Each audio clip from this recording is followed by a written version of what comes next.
Alright, I am back with another Palworld video. This game just crossed 2 million concurrent players on Steam, which is totally insane. I don't think I need to say how insane that is. The all-time record is PUBG at 3.2 million, and before this, second place was CSGO with 1 point something, 7 million, somewhere in there. But yeah.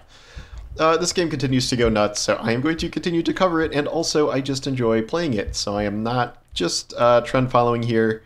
I am actually attempting to have fun with this, and I have a great time with it. I don't know how long I'll stick with it. I do not like the new Diablo season at all, so that wasn't really a factor.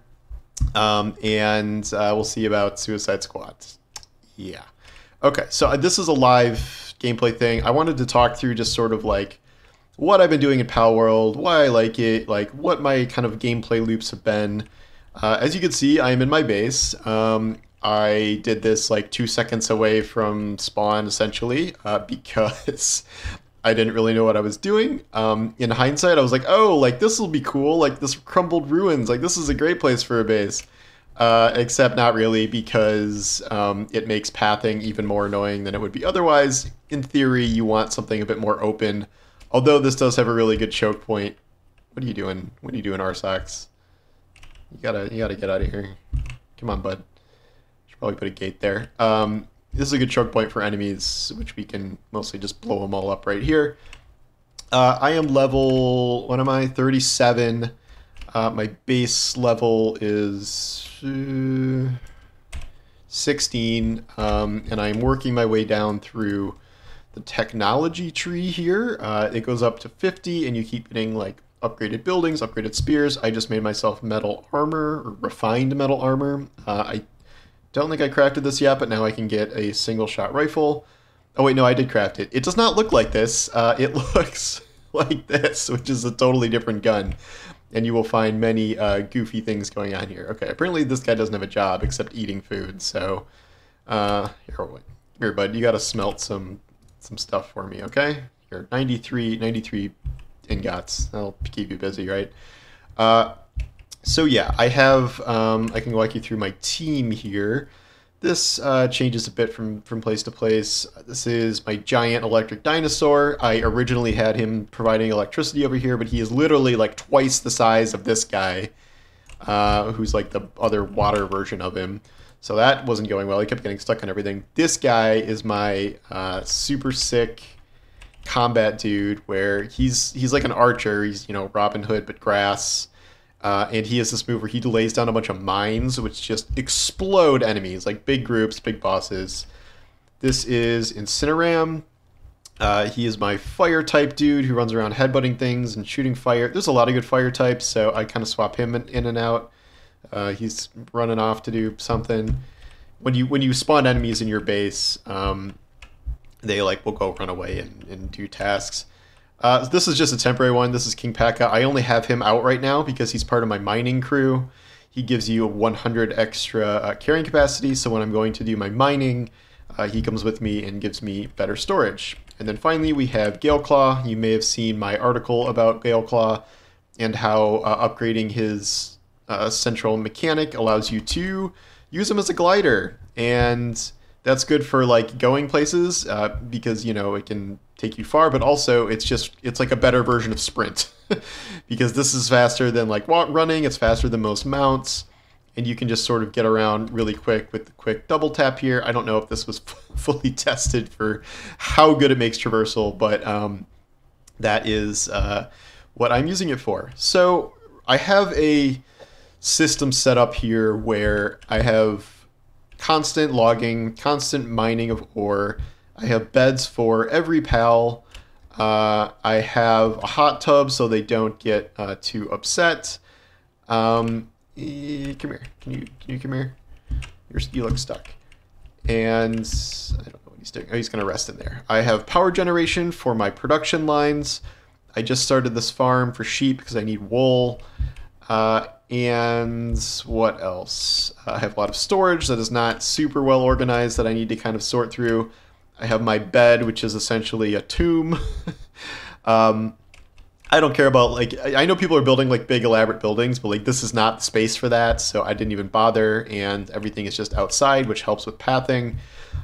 You learn pretty quickly you need to spread everything out, especially once you start getting the big monsters out, because it's so freaking packed in here that it is genuinely difficult to fit everyone in here. And I've had to erase some of the higher level monsters because they're too big and they take up too much room. So I probably got to get rid of Bronc Cherry. He's way too big. And then one key thing is spreading out feed boxes. So like you're farming, your farming guys put the things in the feed boxes, but I have 3 spread out around the base. There's another one, and then I have one that I just built by the ingots here. And so that means they're not all running to the same feed box and getting stuck on that. So that is my main base. It is about to be nighttime, so in order to fully show more things better, I will just sleep and wake up. I am playing solo. I was playing with my friend, but then it was the thing where like you have to like be on the same server and your friend can only play when you're playing. Okay, so this guy is slacking off. He's sad. Sometimes enemies just will not, or not enemies, sometimes your buddies will just like not remember to do things like go to the hot tub and be happy again. This is increasing his happiness. I don't know what sand means, but it is their happiness. And so that is kind of what you're constantly battling. As you see, there are still problems with pathing. This is probably the biggest problem with the game right now, is how AI pathing works. It is not great. Things get stuck all the time. Things get stuck underground. Things get stuck. People get lost over there. People get stuck on each other. And the main way to fix this is take someone, swap them out, swap them back, and they will appear right here. You can't always lift them and throw them out, and also that's a lot of work. But yeah, so that's my base. It's very self-sustaining. My guys are almost always pretty happy. We can fend off almost all attacks even without any real defenses. The defenses are my high-level monsters just kicking everyone's ass. And there was one time where there was like a bunch of like level 39s that came in when I was level 30, and they killed everyone in my base, and they killed me about 3 times. Not fun. I have no idea why that happens or why we got raided by like the scariest dudes ever. They were like the fire samurai dudes. Okay, so a few things about my resource collection loop.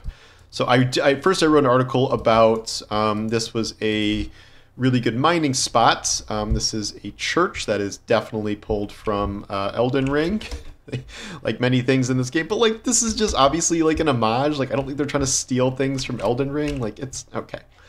So this was my main mining spot for a really long time. Usually you're only seeing individual ore things by themselves in the wild, but when you have a crap ton of these in one place, it becomes much, much easier to just go here, farm until your inventory's full, and then go back and deposit it. So I was doing this with the fast travel points as opposed to making a base, but as of like yesterday, I randomly found this really excellent base on top of a mountain. So I wrote about this. This is this is the second base I built, which is not really a base. It is just a PAL box because this is all really sloped and crowded, and like I don't think there's a real point to building more stuff up here. But not only does it have a bunch of ore nodes to mine, it has a bunch of coal nodes to mine, which is how you produce one of the best metals in the game. So you can come here and farm both of these things for unlimited refined ingots. So you can either fly up here. As I said, we're at the top of a very tall mountain here. I guess not as tall as that one. You know, there's a collectible I should go get over there. But it is very tall. So I had to get up here before I had a bird saddle because I didn't really think about that. But yeah, now this is the hot spot. And so what am I doing on kind of a day-to-day basis here? I've been exploring, like if I am in a region where I haven't caught 10 copies of each PAL, I will usually stick around there until I can get 10 of most of them. I have been needing to refresh my ball supply, as it were. I just crafted 63 hyperspheres, which is the second best level of sphere as far as I know. I haven't gotten all the way down to the higher levels yet, but this is really good for catching some of the higher level bosses. I want to go find one I haven't captured yet That is like an okay level. So Battaglia, have not done that yet. So let's go down there, and I will do some actual gameplay for a little bit here, in addition to just me describing. Like, I do spend most of the time like mining and stuff, and then like I'll go out on adventures eventually. But my one critique about this game is that dungeons are really, really repetitive. Let's just do a dungeon first, and I'll talk about my dungeon process. This is a level 29 dungeon, so something pretty good maybe at the end of this. There's some T-posing dudes. Let's get out my combat bro. My combat is always slacking off. What a dick. Alright, let's just do some... This is my new one-shot rifle, which is hilarious. Okay, so dungeons will usually have something like sulfur that you can farm for gunpowder. Let's see how much storage space I'm going to have here.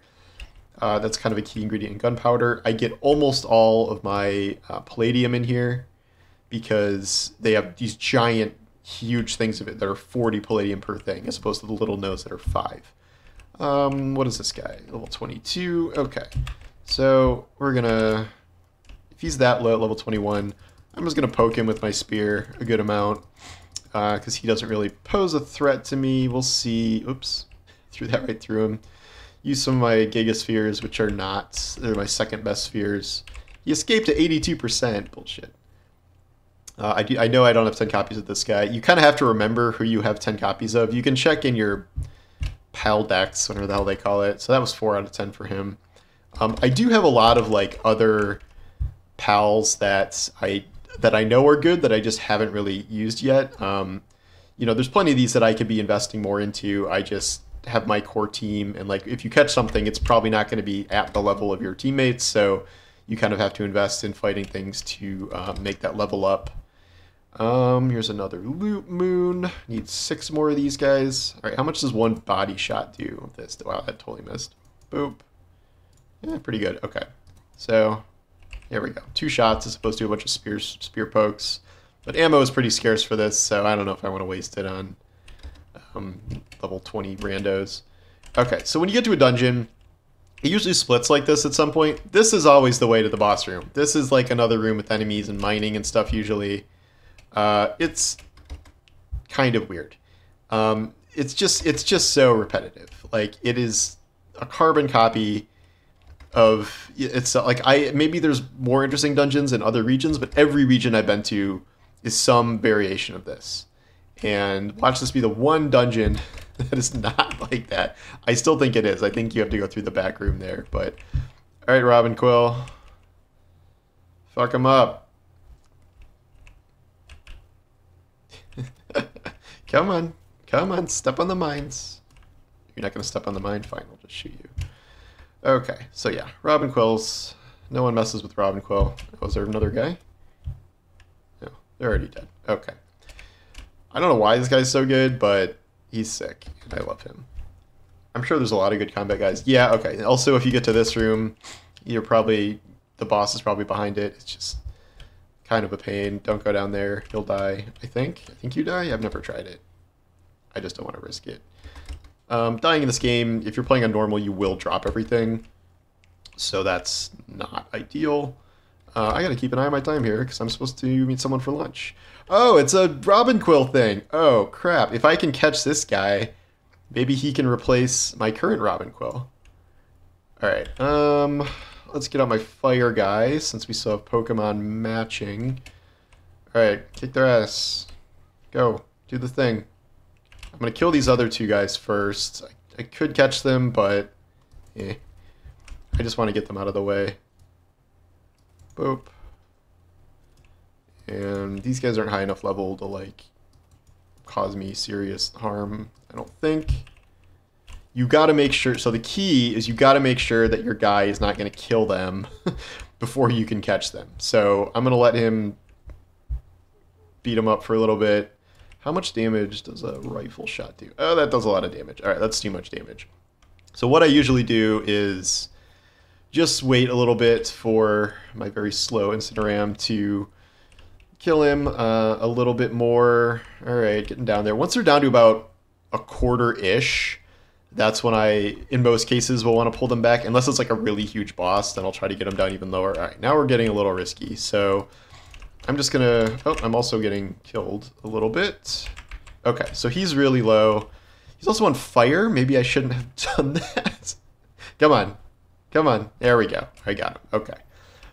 So yeah, dungeons are great XP for your whole team. It's like really the main way to level up your team because they all get thousands of XP and you get even more than them. So that is my new Robin Quill, which I can't see him until I go back to base. He did almost kill me. I wasn't being very careful. Granted, I can't hear any sound right now, but yep, not very useful items. You can get schematics from these, which is how I got my epic level crossbow, because like once you get the schematic, you go and you have a higher rarity. It's how I got my blue handgun. I think this doubled the damage of the normal handgun, so like that is stuff you want to do. So now we will leave the dungeon, and I might just go check out my pal back home. And I probably got to wrap this video up because I just realized I do have to leave. But that kind of gives you a general sense of my farming loop in between like exploring and just pushing into higher and higher regions, catching things, and then finding bosses and stuff. Okay, how do I sort by elements? I probably just could have done chronological, but okay. Boss guy is, no, he's not very good. So compared to my guy, I probably invested a little too much into my guy. This guy's better. This guy's got burly body, the trait which gives him more XP, but whatever. This guy's fine. It just doesn't seem like this guy is better than my current guy other than being large. Like this is what the bosses are. They're just bigger than other guys, so I don't know. I'll stick with my guy. But yeah. So how are those ingots coming, Fire Dude? Oh, you finished them all. Great job. And I can't move now. Oh, because I had ore. Okay. So we dropped the ore, we dropped the sulfur, and then we put this in here. Where are the ingots? There we go. Then we pick up the ore, pick up the sulfur. Yeah, inventory management, not amazing, but so yeah, so that's my base. That's my my temporary team at least, and having a lot of fun. I'm not no more controversy talk. I've written about that. I'll get back into controversy talk if more things come up, but just wanted to play a little bit and show you guys. So thanks for watching, and I'll talk to you soon. Take care.